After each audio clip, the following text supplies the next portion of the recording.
Jadi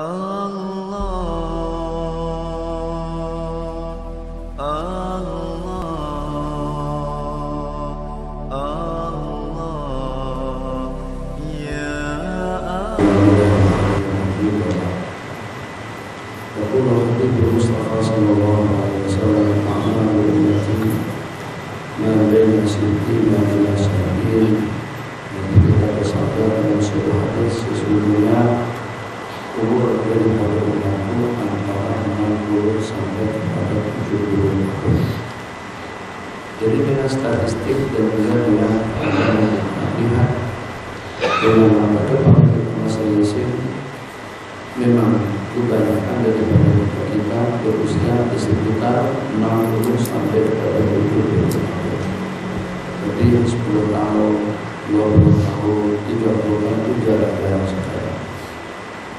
Jadi kalau dengan kita melihat dan kita mengamati tentang keadaan yang ada, terdapat justru 60 dan 70 tahun kita dalam merupakan peluang dan kesempatan yang ideal kita yang sesuai dengan kemampuan yang kita miliki.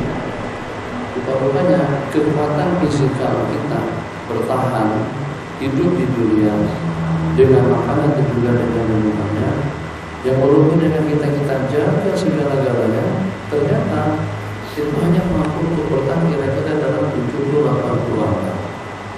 Kalau kita menjelang lebih daripada 70 dengan pandangannya, negaranya, kemampuannya, dan juga pergerakannya, semuanya akan terhambat. Lihat, dengan kulit yang pertama kita tengok orang-orang yang berusia 80-an, kulit sudah mulai keriput, gigi sudah sejumlah sekian yang sudah tidak ada kemampuan berdiri bergerak pun pergerakan tidak seperti kita pada masa 80-an. Sampai kita sangat-sangat cergas sekali. Tapi kalau kita sudah berusia 70-80 ke atas, pergerakan kita jadi lambat, ingatan kita jadi berkurang, kemampuan kita berkurang, selera makan pun kalau pada masa kanak-kanak atau pada masa pada 30-40-an, Masya Allah, tabarakallah, luar biasa selera makannya cukup berunjang, makanannya yang tak ada. Tapi dengan orang tua, sejarah macam-macam jenis makanan, ambil yang itu sedikit, yang ini sedikit, yang ini tanah, itu juga tanah, yang ini pantang, itu pantang. Nah, begitu keadaan orang yang sudah berumur 80-an. Jadi kalau seandainya Allah berikan kita umur lebih daripada 80, 90, 100 tahun katakan saja, maka dengan fisikal yang kita miliki itu sudah tidak mampu untuk bertahan sampai kepada usia sepanjang itu. Akan terdapat macam-macam hambatan. Satu, mungkin kalau sering kita pada usia, katakan saja di surau, semuanya adalah usia 100 tahun. Untuk membetulkan sab susah, untuk menghambar sejadah pun juga susah. Kemudian untuk mengatur sound system, kipas, ekor dan lain sebagainya pun juga susah. Jadi panggil yang sangat datangnya setelah 5 menit baru sampai, karena jalannya pun juga terlambat. Yang satu pakai tongkat, ini juga pakai tongkat, itu juga pakai tongkat. Macam-macam hambatan. Pemandu taksi pula kadang-kadang jalan oke, kadang-kadang kesalahan jalan. Kenapa? Karena dengan pandangan yang lemah-lemah. Begitu juga dengan penumpang pada mau naik, ada 4 penumpang yang akan naik. Taksi berhenti, 3 di belakang, 1 di muka. Jadi pada tuh naik taksi, maka waktu dalam jangka berapa lama? Sepatutnya dengan kita sudah jalan, ternyata baru saja jalan, lampu merah lagi. Kenapa? Karena tenaga kita sudah tua. Jadi begitulah keadaannya sesuai dengan umur yang Allah berikan. Seperti itulah daya ketahanan daripada fisikal kita yang diberikan oleh Allah Jalla wa'ala. Kita berhenti pada pukul 6.45. Bismillahirrahmanirrahim. Itu kenyataan yang kita saksikan dengan mata kita masing-masing. Tapi yang walaupun demikian, yang walaupun ada rasa kecemburuan daripada baginda Rasulullah SAW pada saat melihat umur yang terperuntukkan untuk umat beliau hanya antara 60 sampai ke 70 tahun, berbanding 10 kali ganda 600-an tahun, ribuan tahun dengan umur para umat-umat yang terdahulu. Namun kalau dengan ibadahnya, dengan peluangnya, dengan kesempatannya, ternyata di antara daripada kelahiran kita dengan umat-umat yang terdahulu, aktivitas kegiatan kebaikan yang seperti apapun kecilnya, akan menjadi kebajikan. Faman ya'mal mithqala dzarratin khairan yarah. Barang siapa melaksanakan kebajikan sekecil atom dengan kebaikannya, senyuman manisnya, membetulkan sejadahnya, shaf dan barisannya, takbir dan tasbihnya, membantu dan menolongnya, dan juga dengan lingkungan, suasana dan keadaan yang tertata rapi. Bagaimana supaya dengan tatapan pandangan orang banyak itu menjadi nyaman, itu adalah ibadah.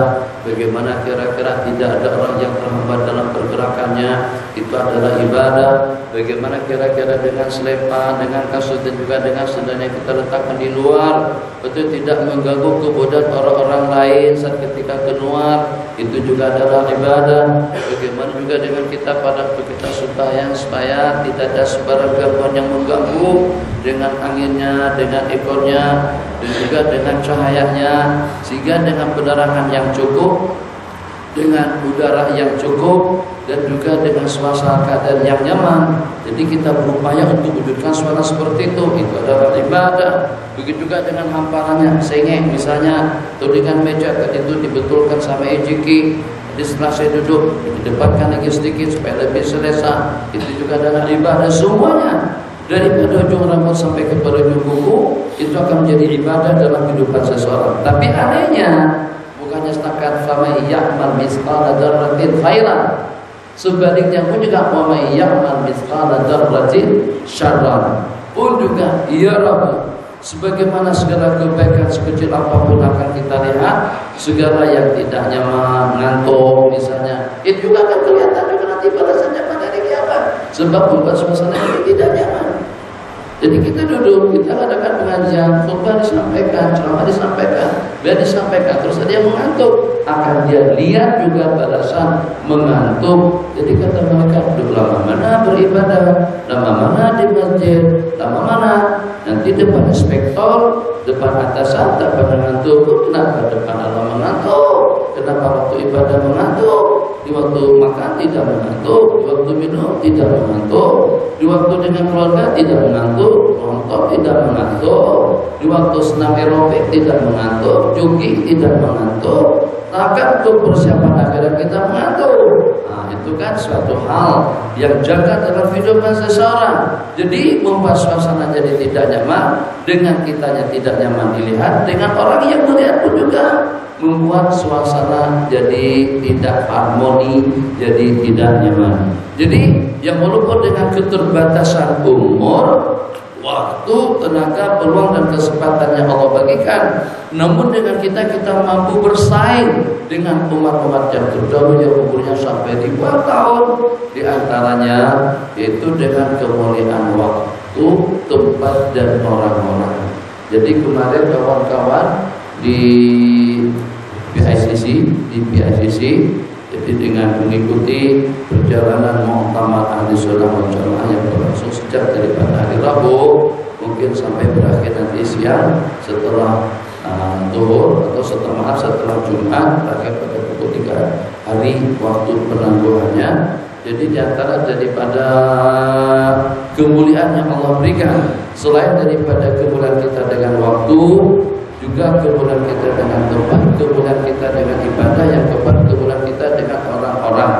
Masyaallah tabarakallah, kadang-kadang mungkin dengan ceramahnya, kadang-kadang mungkin dengan pertemuannya, kadang-kadang mungkin dengan penjelasannya 2 sekali, kadang-kadang mungkin dengan acara makan bersama dengan orang-orang tertentu, itu mampu untuk memberikan kekuatan rohani kepada seseorang mungkin sampai sekian tahun ke depan. Diistilahkan duduk berjumpa dengan Sayyidina Abdullah ibn Mas'ud atau liqa'us salihin, itu bagi mereka lebih baik untuk hati daripada ibadah 1000 tahun dengan ibadahnya. Kenapa? Sebab yang dengan kita memberikan peluang untuk kita senantiasa selalu bersama orang-orang yang senantiasa selalu bersama para malaikatul kiram. Jadi kadang-kadang perkara-perkara seperti itu tidak terpikirkan. Apa yang menyebabkan tenaga kita jadi lemah? Apa yang menyebabkan kekuatan kita tidak dapat bertahan lama? Apa yang membuat mata kita senantiasa mengantuk? Karena mungkin kita senantiasa berkumpul dengan orang yang mengantuk. atau senantiasa kita jauh daripada orang yang mempunyai fisikal yang kuat. Tidak, bukan dengan fisikal yang kuat. Mungkin teman-teman kita semuanya punya fisikal yang kuat dengan pergerakan yang cerdas, kerjanya Masya Allah tabarakallah, kekuatannya Masya Allah tabarakallah.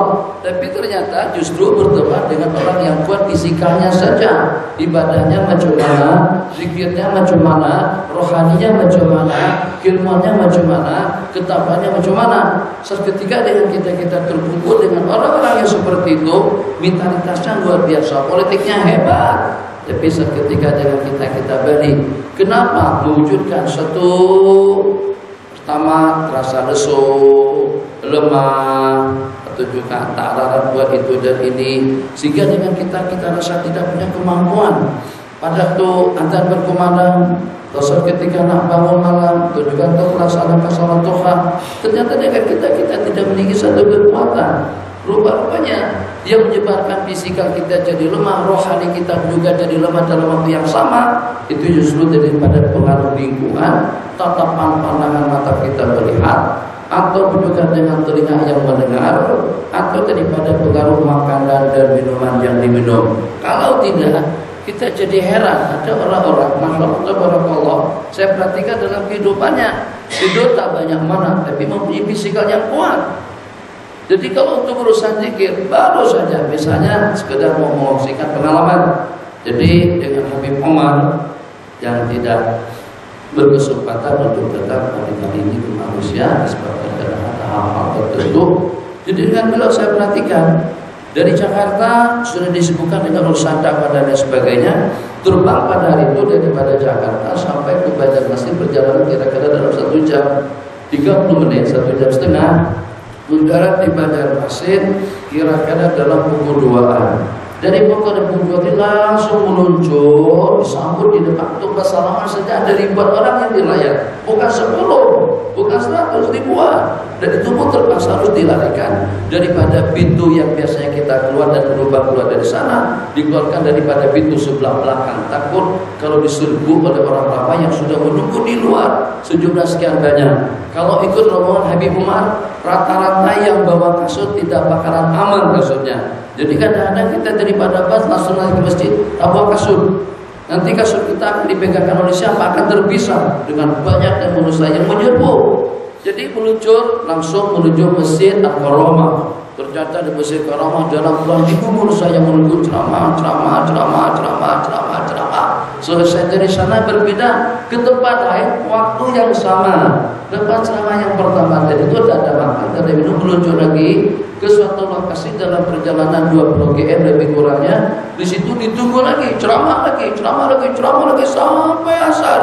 Dengan acara makannya langsung menuju ke tempat yang ketiga. Sebelum maghrib sampai ke situ, masjid sana nunggu lagi sampai pukul 11 malam baru sampai ke sana. Bersambung sampai kena terlampau ramainya manusia. Ada orang yang naik atas mimbar sampai mimbar itu jadi runtuh. Yang pernah saya lihat di Banjarmasin di Masjid An-Nur. Jadi balik rumah kita yang ikut sudah bahasa Indonesia sudah kapok semuanya, teler semuanya, sudah tak ada tenaga, sudah tak ada mood. Kita yang gagah-gagah yang kuat-kuat tadi itu subuh dengan kita biasalah bangun terlambat karena perjalanan yang begitu jauh. Pertama perjalanannya, yang kedua ceramah itu juga memerlukan daya kemampuan dan ketahanan yang kuat. Sebab benda yang kita masukkan ke dalam kepala kita, dalam otak kita, yang perlu kita cerna, yang perlu kita pikirkan, yang perlu kita amati, yang perlu kita pahami. Kadang-kadang bebanannya lebih berat daripada kita mengangkat besi. Nah itu juga. Jadi setelah itu kami bangun biasalah terlambat sedikit. Tidak juga sampai masbuk, tidak juga sampai azan berkumandang. Nah, begitu turun ke masjid, azan berkumandang, turun ke masjid, ternyata sebelumnya Habib Umar sudah ada di situ. Sudah dengan tahajud dan juga dengan witirnya. Kita belum bangun lagi. Subhanallah. La ilaha illallah. Ini bukan satu hari dua. Imam Abu Hanifah radhiyallahu tidak pernah tidur malam itu macam mana? Sepanjang malam ibadah saja nangis. Imam Ahmad 300 rakaat subuh itu kalau kita hitung satu kali tarawih kita 4 kali salamnya bukan 20. Tarawih kita 4 kali salam itu pun makan waktu dalam setengah jam dalam 10 rakaat Berarti kalau 100 rakaat maknanya memerlukan waktu tidak kurang daripada dalam 5 jam atau dalam 5 jam. 200 rakaat memerlukan waktu tidak kurang daripada dalam 10 jam. Jadi 10 jam waktu malam itu sudah habis dengan sembahyang semuanya. Mana waktu rehat? Mana waktu tidur? Masya Allah, habis waktu hanya semata-mata dia kepada Allah Jalla wa'ala. Jadi kalau kita tanyakan kepada pakar-pakar spesialis jantungnya, kulitnya, tulangnya, ataupun juga dengan fisikal kemampuan secara umum, itu kalau sering kita tanyakan dengan mereka itu dengan cara seperti apa, atau bagaimana rumusannya, bagaimana jawabannya, seseorang yang tidak pernah tidur malam. Sebab kalau kita tidur malam, kita ditunggu oleh 300 rakaat sembahyang, 200 rakaat sembahyang sudah menghabiskan waktu. Tapi bagaimana? Mungkin dengan kita buat seperti itu, sembahyangnya pun juga agak laju, malam bukan jenis yang laju. Yang kita tanyakan bagaimana boleh istiqomah dengan amalan. Siang hari pula puasa. Dengan kita kalau siang puasa emosinya naik, cepat naik angin, cepat marah-marah, kesabarannya kurang, ketaatan juga kurang. Anak-anak pun juga kena berjaga-jaga kalau pada tuh dengan Tuhan lagi puasa. Jangan macam-macam, Tuhan puasa tahu. Begitu marah-marahnya sama cucu. Kenapa? Karena perut lapar. Siang puasa, malam ibadah. Tapi macam mana kehidupan mereka boleh stabil? Mungkin wallahu a'lam. Jadi kerohanian yang seimbang yang pertama, atau juga dengan kerohanian dan juga dengan kehidupan sehari-hari yang tidak tercemahkan dengan pandangan-pandangan yang janggal, pendengaran-pendengaran yang syubhat, daripada makanan minuman yang memang pasti dan pasti, daripada minuman dan makanan yang menunjang tenaga dan kekuatannya, suasana yang barakah, kehidupan yang barakah, dengan kumpulan yang barakah, dengan waktu yang barakah, dan juga dengan tempat-tempat yang berberkat. Ini diantara daripada asbab kekuatan yang mereka peroleh, yang sehingga bukan hanya setakat dengan rohaninya. Dikatakan Al-Imam Abi Syuja' rahimahullah ta'ala, yang walaupun sudah berusia tentu sudah kurang daripada 160 tahun usia beliau, usia Syekh Abi Syuja' 160 tahun, itu dikatakan tidak pernah dengan beliau salat berduduk, tidak pernah salat berduduk, jalan berdiri tegak di hadapan Allah Jalla wa'ala. Kalau dengan kita berdiri lama di waktu sembahyang, jadi terasa lenguh kedua belah lutut. Kalau sampai 1 jam kita berdiri baru rukuk, atau rakaat pertama setengah jam, rakaat kedua setengah jam lagi, masuk saja ke rakaat yang ketiga dan keempat, badan kita ini, kaki kita sudah gemetaran begitu tuh, bergoyang, masyaallah tabarakallah. Itu makna perkataan ulama liqa'us salihin.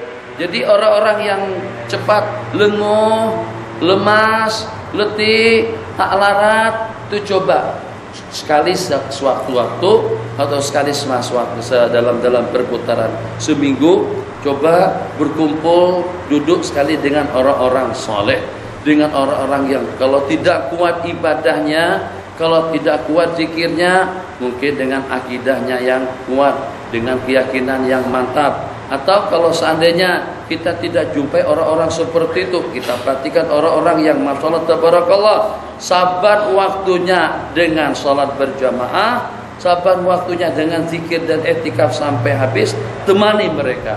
Insyaallah ini daya kemampuan kita berdiri, daya kemampuan untuk kita menahan mata, daya kemampuan kita berzikir.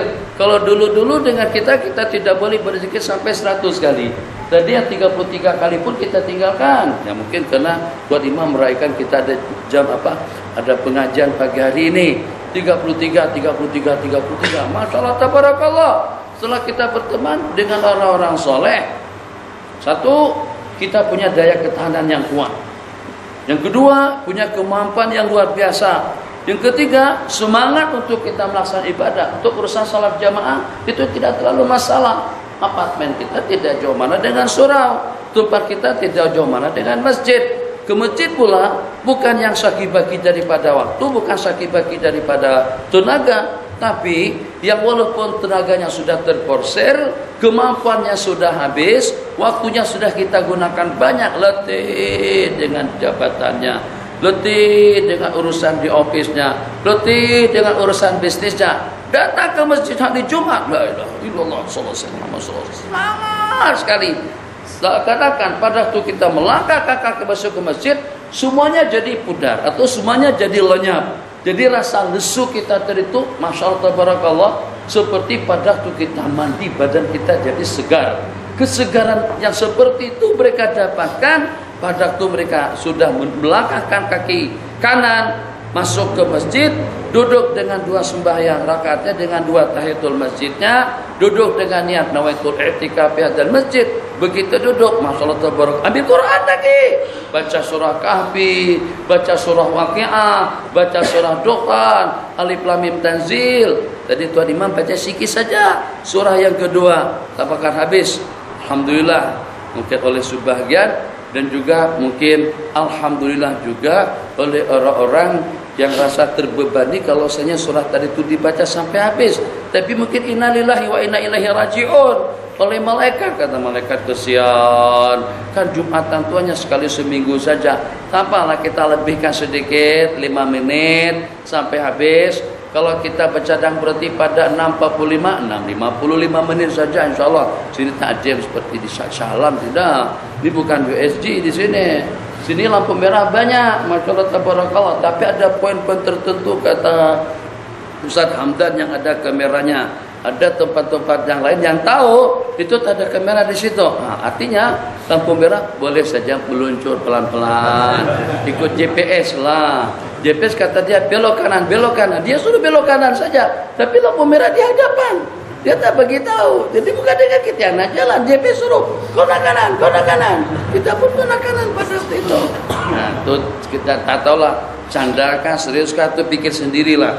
Tapi yang secara pasti di sini insya Allah untuk menuju satu lokasi tidak seperti pada waktu kita di Shah Alam, ataupun juga seperti kita pada waktu di sebelah sana menuju Bangi, masya Allah tabarakallah, atau juga menuju kawasan mana yang kadang-kadang sampai berjam-jam, apalagi yang namanya ceras-ceras, la ilaha illallah, sudahnya sesat jauh lagi, tak tahu jalannya ketiga. Itu musibah 3 kali yang menimpa kita. Jadi yang ingin saya kongsikan, masya Allah tabarakallah, bagaimana supaya kita dapat membedakan. Paling tidak kita coba dulu, tapi dengan penuh keyakinan.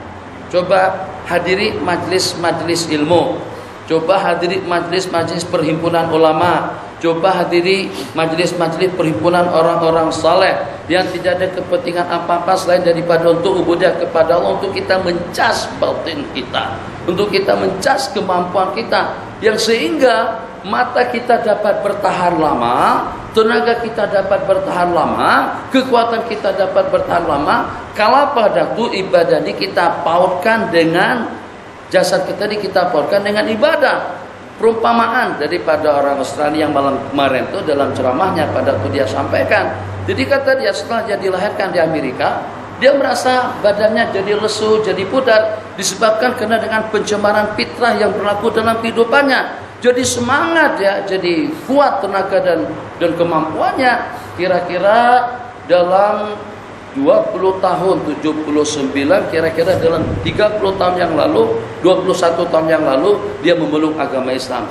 Dia berkata seperti ini, seakan-akan fitrah saya itu kembali pugar, segar, kembali kuat, kembali kepada fitrah. Nah, bagaimana juga dengan kita boleh merasakan perkara semacam itu dalam ubudiyah kita kepada Allah. Jadi dikatakan tidak ada la syai'a anfa'alil qalbi min liqa'is salihin. Tidak ada sesuatu yang paling manfaat untuk hati dan rohani daripada bertemu dengan orang-orang saleh.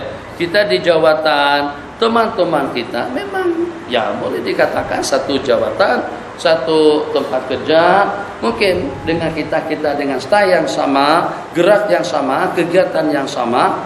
Mungkin barangkali oleh sebagian daripada orang-orang yang kita jumpai, ketua pengarah yang bukan kaki masjid, ketua pengarah yang bukan kaki zikir, ketua pengarah yang jarang-jarang nongol ke masjid, melainkan sekali dalam seminggu. Itu kita ulang alik senantiasa berjumpa dengan orang tadi itu.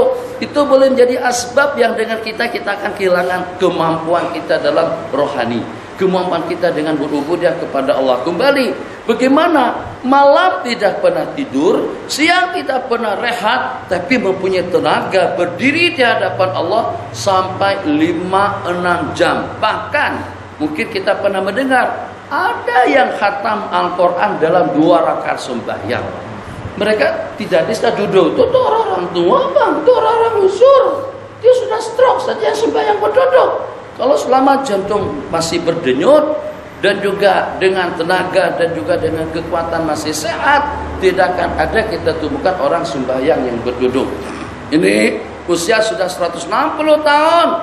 Bukan hanya zakat rohaninya yang dijagakan oleh Allah Jalla wa'ala, jasmaninya pun juga seperti itu. Gigi masih lengkap 32, mata tidak pakai spek mata, tenaga masih seperti dengan anak remaja, kekuatan yang luar biasa. Dari mana? Tengok orang-orang tabligh. Kalau kita ingin memberikan satu perbandingan, tengok orang-orang tabligh yang khurud dengan jamaah, kena berteman dengan orang-orang yang selalu tahajud, berteman dengan orang yang sedikit dalam mengamalkan sunnah. Beda hanya dengan kita berteman dengan orang-orang yang pakaiannya kemas, rapi dengan tainya, dengan coatnya, dengan parfumnya, atau dengan sofa sapi dan sebagainya. Itu malam kita tidak boleh tahajud. Bukan kita menggunakan sesiapa. Kenapa mereka? Tengok saja dalam berapa ramai yang khurud atau yang ikut jamaah tabligh, yang walaupun baru dalam seminggu, baru dalam 40 hari, baru dalam beberapa hari dengan mereka, tapi ternyata malam juga dia boleh tahajud. Tiap waktu dia boleh jamaah, amalan secara sunnah diamalkan yang walaupun itu tidak lengkap. Dari mana tenaga tadi itu? Apakah kira-kira masalah tabarakallah sebab pada masa khurud itu dengan jenis-jenis minuman, makanan, jus menjus, jadi jenis-jenis yang memberikan tenaga dan kekuatan supaya curgat dan juga supaya kuat. Tak ada, tidak seperti itu. Tengok janggut dah putih dah, badan kurus tapi tenaga kuat sekali jalan 40 hari naik gunung. Cuman ada khurud jalan kaki. Kita khurud kalau pakai motor pun dengan kereta pun masih lesu lagi, leluh lagi ketika kita sampai ke masjid. Dah, innalillah dah. Tak larat buat kerja, tidak boleh zikir, tidak boleh berbuat apa-apa. Maka pada waktu sembahyang pun kita teranggung-anggung. Kenapa masjid? Pertanyaannya nih supaya kita tahu dan dapat kita mengoreksi, memuhasabah diri pribadi kita masing-masing. 2 menit terakhir. Kenapa masjid tidak memberi kekuatan? Kenapa zikir tidak memberi kekuatan? Kenapa jamaah tidak memberi kekuatan? Kenapa amalan tidak memberi kekuatan? Bukan kepada rohani, kepada fisikal kita. Kenapa pada waktu yang sepatutnya kita jelek mata, ternyata mata terpejamkan? Kenapa sepatutnya dengan kita semangat, tapi justru dengan tenaga kita tidak menunjang? Berarti dalam kehidupan kita lebih banyak mendekati tempat-tempat Amma. Tadi ayat yang saya sebutkan, kama ya'mal mithqala dzarratin khairan. Khair dia akan senantiasa memacu dan membawa kita kepada kebaikan. Syar, kejahatan pun juga akan memacu dan membawa kita kepada kejahatan. Yang negatif akan selalu memacu kita kepada yang negatif. Yang syubhat memacu dan akan membawa kita kepada perkara-perkara syubhat. Selain daripada lingkungan, ingat perkataan daripada Sayyiduna Umar bin Abdul Aziz seketika beliau menghadiri satu majlis, kata beliau majlisnya, jalsahnya Fulan bin Fulan, beliau sebut nama salah seorang daripada tabi'in, itu lebih berarti daripada amalan 1000 tahun.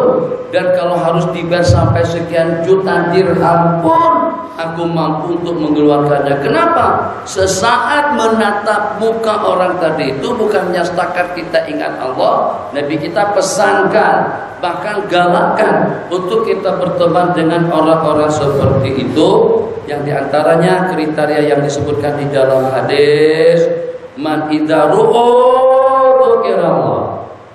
Cari orang-orang seperti itu.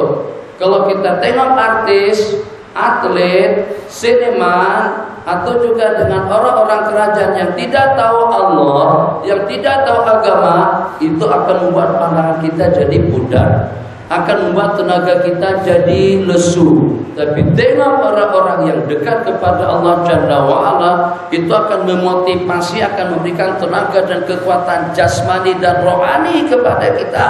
Manidaru, orang-orang yang kalau kita tengok sabda Nabi, kita akan ingat kepada Allah Jalla wa'ala. Itu dengan orang-orangnya, itu tentu tidak tiap waktu. Tapi kalau dengan rumah Allah Jalla wa'ala, ini sepanjang waktu, rohaniyat, nafahat, para malaikat, sakinatul qulub, ketenangan hati, rahmah maghfirah, malaikat yang bergumul, dan juga dengan suasana majlis, bacaan dan amalan dan ibadah yang kita laksanakan, itu secara pasti satu persatu akan memberikan tenaga kita, memberikan kekuatan rohani kita. Kalau seandainya sebaliknya, tanpa ada sebab musabab, tidur malam tadi itu sudah cukup, makanan di rumah pun juga cukup, keperluannya pun juga cukup, itu berarti ada satu masalah yang menimpa kepada rohani kita, sebab kita tidak mau. Kalau dunia kita dengan semangatnya, tapi dengan ubudiyah kita, dengan keadaan yang kita perjuangkan tadi. Hadza wabillahi taufiq, wa sallallahu ala sayyidina Muhammad wa ala alihi wa sahbihi wa sallam. Subhanakallahumma wa bihamdika, asyhadu an la ilaha illa anta, astaghfiruka wa atubu ilaik. Rabbana atina fid dunya hasanah wa fil akhirati hasanah wa qina adzabannar. Amin. Sallallahu ala Muhammad sallallahu alaihi wasallam. Sallallahu ala Muhammad sallallahu alaihi wasallam. Sallallahu ala Muhammad sallallahu alaihi wasallam. Sallallahu ala Muhammad sallallahu